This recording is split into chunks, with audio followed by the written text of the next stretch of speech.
trying to rush us to lunch.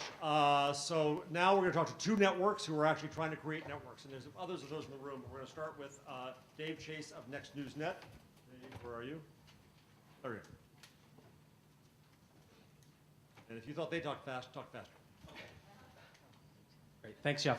Let me just provide some brief context for some of the lessons we've learned so far and kind of the implications on the business model I'll talk about.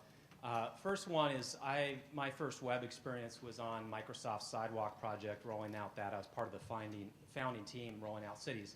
So I've proven you can hemorrhage a lot of money doing that, and so we're trying to do the other end of the continuum. 3 years ago, I bought a local site in a resort community. Site's called Sun Valley Online, and focused on making it profitable. Fortunately, we did that. In the intervening time, partnered with Jonathan Weber, who some of you may be familiar with, that he was co-founder with John Battelle of the Industry Standard, and he started a site called newwest.net. And essentially what we're doing is expanding on some of the successes that we've had and building a larger network along the lines of what's been talked about. The third little context is essentially probably where I got the most insight was I made myself a sales guy. And so I'm very familiar with how the P&Gs and Microsofts of the world think about. So you can imagine spending a lot of time with local merchants, insurance agents and whatnot. They think and act very differently, and that's provided some lessons learned, which there's four I'll highlight. First of all, kind of somewhat related to the Sidewalk experience, the major cost of local plays is the content. So we have to be very crafty about keeping that low in order to survive. Second is we found that user-generated content and automation has some pretty severe limitations in terms of building a passionate user base. Just to give an example, earlier this week, we sent out a survey to our readers that the average amount, there's like 80-some questions, the average time to complete it was 33 minutes. I thought the research company was insane to do this. In 24 hours, we had 10% of our user base complete that, and it's given us great insights. And that's key to selling high CPMs, is to have terrific insights.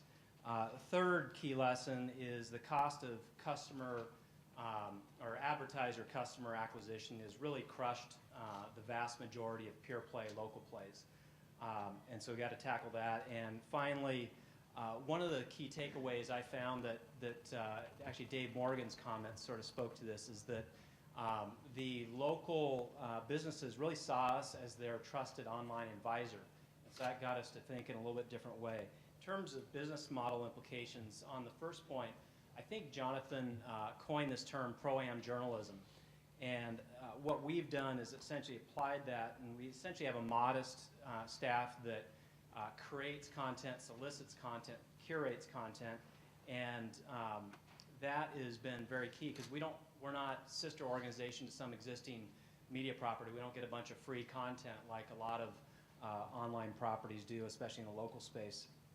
The second thing that we really questioned was the conventional wisdom of feet on the street for Salesforce. One of the key members of our team was the architect of Dell's inside sales organization, which I view as really the gold standard of low-cost customer acquisition. And we just feel like we've got to be operational efficiency freaks in order to play in this space, and there's a lot of detail there. Third implication, it's been surprising, a lot of the newspapers that we've been inviting into our curated ad network actually want us to rep their ad inventory, and kind of relates to the final point I was going to make in that one of the things that we've realized is instead of being a purveyor of just our own display ad inventory, we, as our local business providers, trusted online advisor, there's a lot of tools in the toolkit for online marketing. And so we've gone out and picked essentially best of breed tools that then we're aggregating. In effect, we're kind of their local online ad agency along the lines of what David Morgan was speaking about. And it allows us to basically get greater access to a greater share of their wallet. So that's it. Good. Thank you. Did well.